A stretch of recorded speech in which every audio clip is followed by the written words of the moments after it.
Hello. What's up, guys? My name is Josiah, and I'm an addict. Hello, my name is JC. I am an addict. Hi, I'm Amanda. I'm an addict alcoholic. And we are coming to you today to read the daily meditations with Native American elders and provide some feedback. So we'll start off with a prayer. You're going to join me in prayer. Praying for our brothers and sisters on the red road, those that have gone back out and those still caught up in their addiction. Praying for our elders, our little ones, those with pre-existing conditions, praying for their protection from this virus, praying for those that have COVID-19, that they're healing and restoration to their bodies, praying for those that have lost loved ones during this time, praying that they're comforted during their time of grief. I hope. Oh, So we're going to read the daily meditations, and each of us is going to provide some feedback today. It's going to jump right into the summer meditations with Native American elders. I started drinking more seriously, seeking refuge, seeking death, actually, from a world that was feeling more and more unnatural to me. Following a painful accident related to drinking, I finally realized that I must decide whether I want to follow my grandparents or to truly take up this life. Circumstances that followed led me to choose life. Barney Bush, Shawnee. My life is run by choices and decisions. Every choice I make today will carry with it the consequences of that choice. Every decision I make today will carry with it the consequences of that decision. The question I ask myself today is, do I want to be happy or do I want to be right? Whichever one I choose will have a lot to do with the consequences I will experience today. If today was the last day of my life, what choices and what decisions would I make? O Great Spirit, guide my path today and keep me and help me see the value of choosing the red road. Who?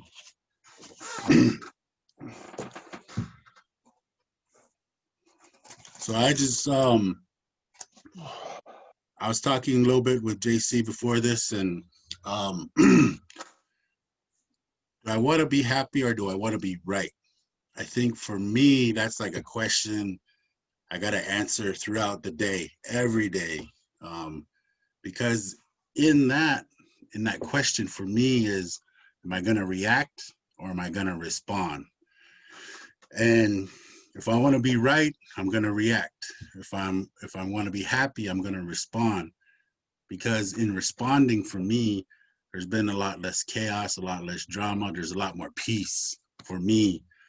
And previously in my addiction, I was very reactive, and there was I was uneasy. I mean, I deal with anxiety. So I was acting off of that and reacting to everybody and everything. And so when something happened, it got to the point where, I was just like, F it. I'll go get drunk, you know. I'm having a good day, F it, I'm gonna go get drunk. I'm having a bad day, F it, I'm gonna go get drunk. Until the point where, just like the reading said, I was seeking death. I didn't care if I lived anymore. All I wanted was that half a G, Potter's vodka. I was down to that point where I was drinking a half a G every day, and that's where my addiction takes me. And if I want to be right, that's where it's going to take me eventually. It might not happen today, might not happen tomorrow, might not even happen within a couple months, but eventually I'm going to be back in that dark place, drinking, a half a G a day, not caring if I live or die. So that's the weight of that question for me is, do I want to be right or do I want to be happy? Today I want to be happy. I'm going to respond. For me, I feel like, I'm in the sports, in the basketball. That's my passion. That's my love. So I feel like I have unlimited timeouts. So at any point in time, I can be like, whoa, hold up, timeout, ref, timeout, life. And I can step back, regroup, draw up a new play, and then go execute that play. And so that's just the way I like to look at it. Like, I have that pause button. I have unlimited timeouts. I can call timeouts all day long if I need to. If that's what I need that day, if that's what I need to be happy that day, or for that hour, or for that 30 minutes, I'll call timeouts. I'll call 30 timeouts in 30 minutes.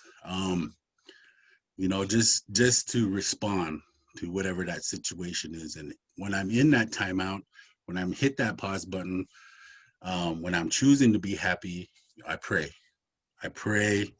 I reach out to individuals like JC. I reach out to Amanda, and I tell them what's going on. And I get a different perspective, because my best thinking lands me in jails, institution, and ultimately death. So I can't rely on my own thinking.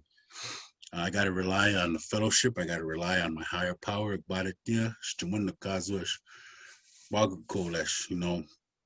got to rely on those things, because when I'm running the show, and I think that's the weight of that question too, is like, do you want to run the show, or are you going to you're going to let your higher power run the show?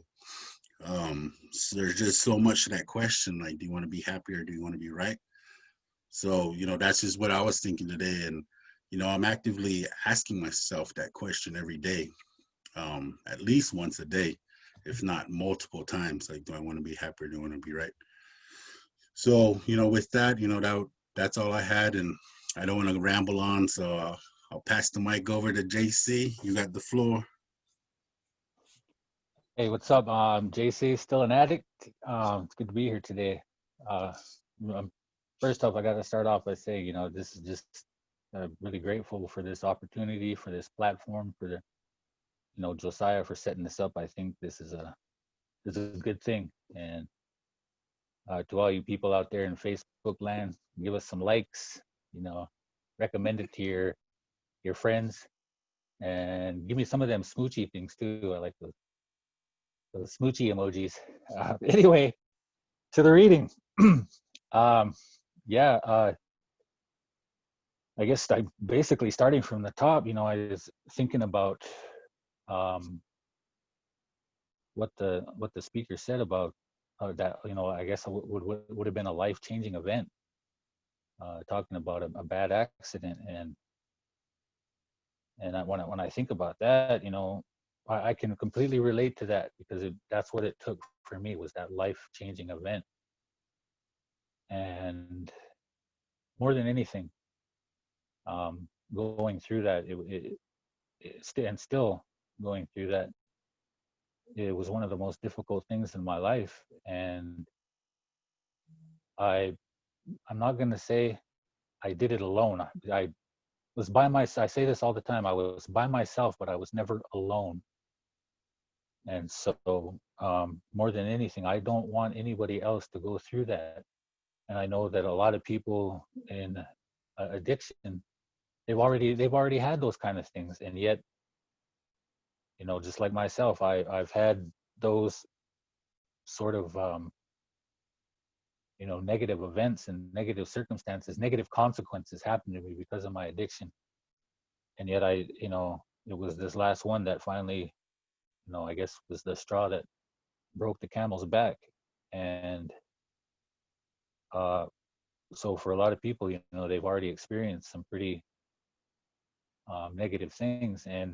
But for me, my hope is in sharing and giving, everything that I have to Wellbriety. My hope is that other people don't have to go through that.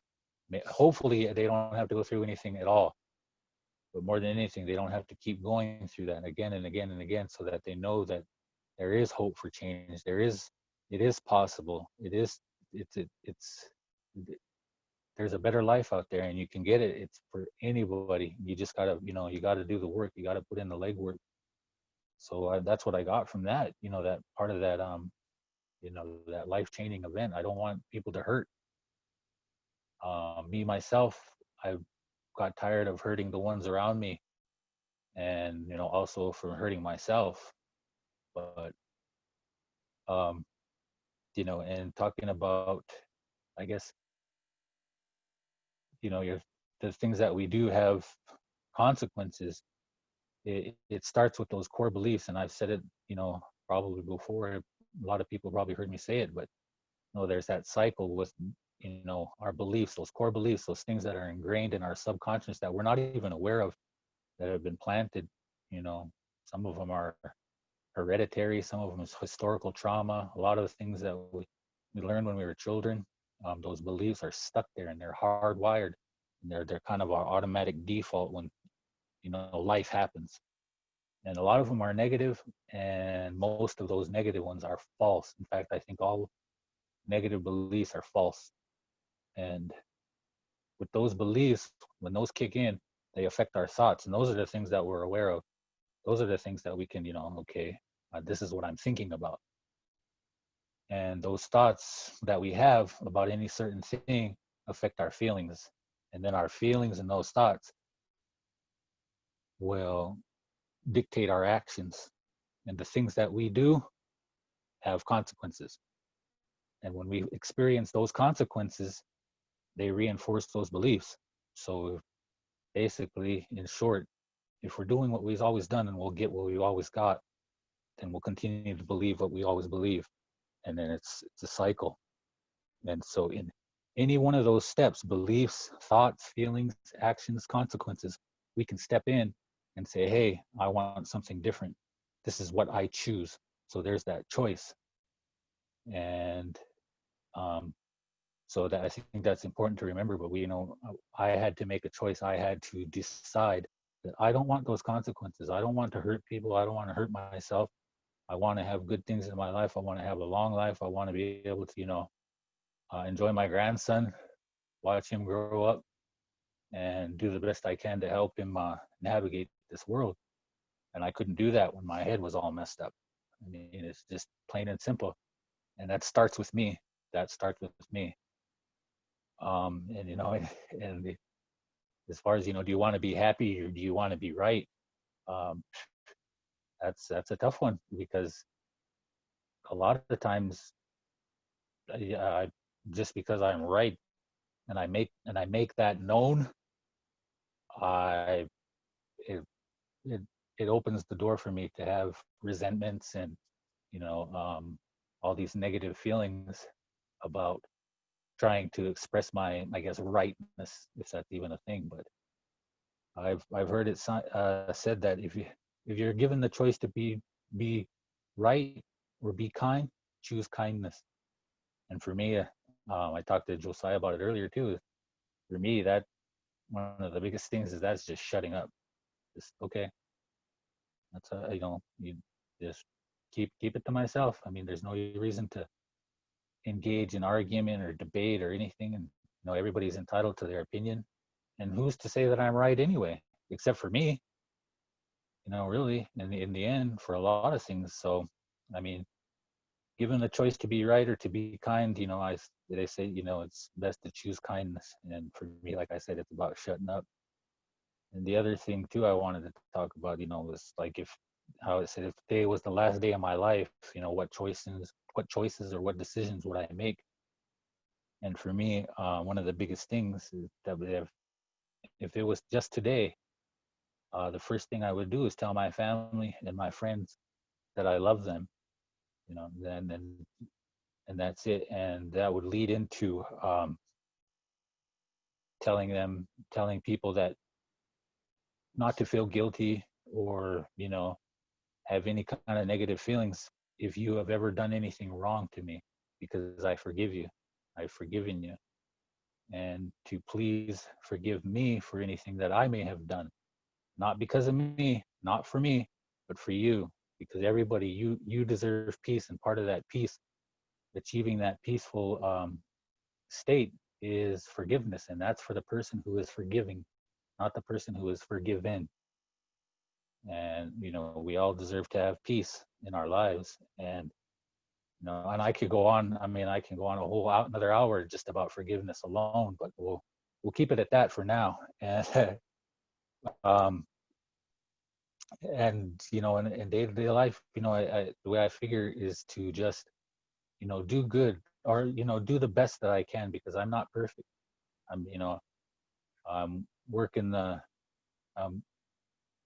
program, and you know, making positive changes in my life, but that doesn't mean I'm going to be perfect. So for me, it's just doing the best that I can today. And, you know, and a lot of that is, you know, the little things, like little things that people would never even know about, little acts of kindness, little graciousness, hold the door for somebody, even though they don't say thank you, or, you know, things like that. It's the small things that build up. And then pretty soon when something big comes up, then I have the ammunition, the experience, and, you know, everything I need to make those big choices. And, you know, and I guess, you know, love, to, in order to be right with myself, I need to understand that resentment and fear and anger and all those other things, those aren't natural. That's our natural state of being as human beings, is, you know, to have love and peace within ourselves. And because, you know, if you notice that it takes a lot of energy to be angry, it takes a lot of energy to hold resentment. And those are so useless, because most people that you don't like, or you don't hate, or you have resentments about, they don't even know about it, and the rest don't even care. So there's that. I mean, it's just such a wasted emotion. And going off of what Josiah said, you know, how do we achieve that love and peace within ourselves? A lot of that is through prayer and gratitude. You know, when you're happy, pray. When you're grateful for something, pray. When you're scared, pray. When you're in need, pray. My mom, her favorite Bible quote is, you know, don't worry about anything, pray about everything. And so we take that to heart. So, you know, being in that constant contact and communication with your higher power is important, I think, because that's the source of all things. As Native people, we know and understand that is the source. And we can draw from that. We can go straight to the source and draw from that. And then in closing, before I start getting rambling on, I just wanted to speak on that sports analogy that you had, because I think that's great. I mean, I love sports too. I think if there's anything that I get a little worked up over, it's definitely sports, because I kick and scream at the TV all the time. But I think one the analogy that I thought of was, you know, we're, you know, kind of riffing off of your timeout thing, is that it's important to understand, you know, there's like a debate about who's the greatest baller of all time. You know, MJ, Kobe, LeBron. Those are just the top three that I can think of. But, you know, we can debate that all day long. But the thing we need to understand is that none of those people were ever undefeated. They've all suffered a loss, but they've all succeeded too. They've all had great success. And I think it's important to remember that, even though I am reaching for greatness, to know and understand that life happens, and that things, you know, I'm not going to be undefeated. I'm going to have to take a loss here and there, but I can learn from it, and I can move on, and I can still win a couple rings, you know? So there's that. And I think I probably better stop, because I think I went over my 5 minutes. But thank you guys for coming on, listening. And like I said, the more likes we get, the more it makes me want to do this. So keep them thumbs coming. Thank you. Aho. Thank you very much. And Amanda, you got the floor. If you unmute yourself, it's all you. Hi, I'm Amanda. I'm an addict alcoholic. This reading really speaks to me in volumes. It took me 40 years to figure out, you know, or get into that accident, and I did. This reading right here really hits home for me. And it also hits home with the right or happy or forgiveness. You know, what Wellbriety does for me is it helps me to heal, because all of my rights, when I start walking in that, you know, I'm right, is when my resentment starts to really take over. You know, yeah, I'm right in some things that have happened in my life. I'm right in the atrocities that's happened to Native American. I'm right, and it doesn't do anything but make me angry. And that's where I don't want to be. I got into an accident and it was my fault. But I was running on so much anger and hurt and resentment of being right that I wasn't happy, and I victimized people. I never wanted to victimize people. I never wanted to victimize my children. That wasn't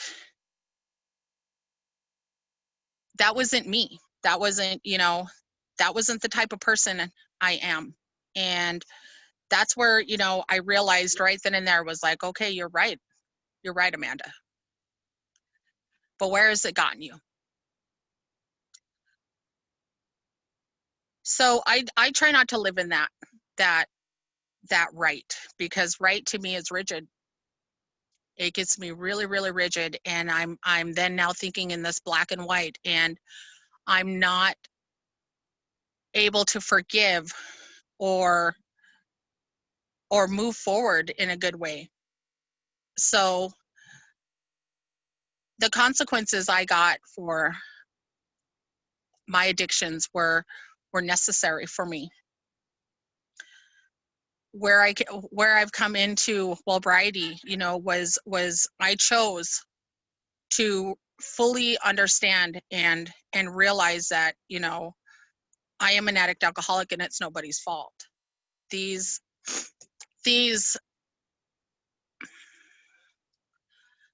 for me to be able to be that truthful with you and to be that truthful with myself is what's allowed me to heal. It allows me to heal because I can fully understand what's going on around me now. So that's what Wellbriety does for me. These readings, my fellowship with you, JC, Josiah, is I'm healing every day, and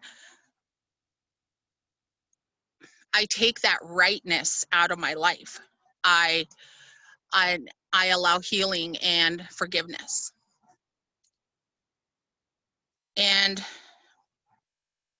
I've also come to like realize that, okay, Amanda, there's so many other people that have gone through some things that you have. And that's where, again, my fellowship with our Wellbriety group is I can help them so that they don't, hopefully can realize that, we are not alone. That's where my rightness took me to, was I was completely alone and nobody knew how I felt. Nobody knew what I was going through, and there goes that right. So like I said, with this, I focus on healing and forgiveness, and I just want people to know that you can heal and be forgiven, and you can also forgive. And that's where we come in. We come into this with, my experience with Wellbriety is about healing. So that's where this group, this is what we do. We can heal each other and ourselves. That's all I got, guys. Thank you, Amanda. Thank you, JC, for joining me today, providing your reflections on the daily meditations with Native American elders. Heard a lot of good words today, and definitely going to be chewing on that for the rest of the day, kind of meditating on that. One thing that JC said that with his basketball analogy, there's the greats, and we think they're the greatest, ball players or whatever, but they've had some losses, kind of like life on life's terms, accepting life on life's terms. And Amanda bringing up like that anger and that resentment. Yeah, man, resentments are a bad thing, having a resentment is drinking poison, expecting the other person to die, So those are some powerful things that you guys brought up in that healing. You guys both talked about that, healing, forgiving yourself, forgiveness. All just that question, you want to be right or you want to be happy, is so like weighted that there's so much to it. And it's just part of walking the red road. for me, you know, I got to ask myself that every day. Do I want to be happy? Do I want to be right? And just, you know, probably about a month ago now, a situation happened and I chose to be right. Even though I knew I was making the wrong decision, in the heat of the moment, in the heat of my emotions, I reacted. And I knew I was choosing to be right because that question popped into my head. And what did it do? For me, it caused a bunch of chaos, a bunch of drama. And when I finally was like, I hit the pause button, and this went on for like 2 days. I chose to be right. And there was just like a bunch of drama going on in my life. And after about 2 days, I hit the pause button. I prayed.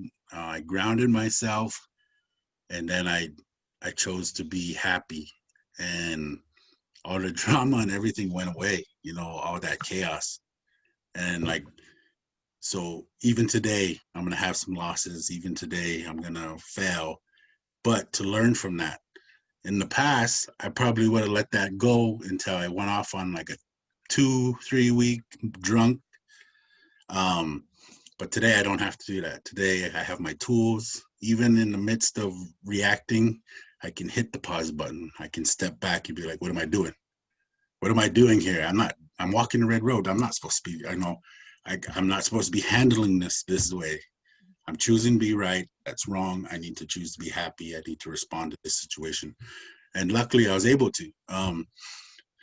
Luckily, you know, Bada was with me, and I'm able to remember, hey, I'm walking the red road. What am I doing here? You know, just kind of wake up real quick, and not get lost in the sauce of the emotions. But you know, that was just one thing that happened just recently this summer, you know, for me. But I'm grateful, you know, for the fellowship. I'm grateful for the tools that I've been able to gain here. I'm just grateful for you guys joining me today. Any last words before we sign off? JC still at it. Yeah, I guess when it really comes down to it, I say choose to be happy, not happy-go-lucky, even though I seem like that half the time. But I see, you know, I just to try to, you know, work on staying in that positive frame of mind and accepting the fact that the other team is going to make a run every once in a while, but you can always come back. You can always come back. Guys, time out. This guy's getting a little too hot. We need to shut him down. Time out. We're going to zone defense. Yeah, switch it up. So, yeah, I just want to, again, you know, just express my gratitude for this opportunity, and you know, just be thankful, be happy. Right on. Well, again, you know, I appreciate you guys joining me. We'll close with the silent proclamation. And before we start close, tonight at 7 p.m., me and JC will be down at the church. You guys want to join us for Talking Circle? Get there by 6:50, 6:55. 7 o'clock, the door is going to close.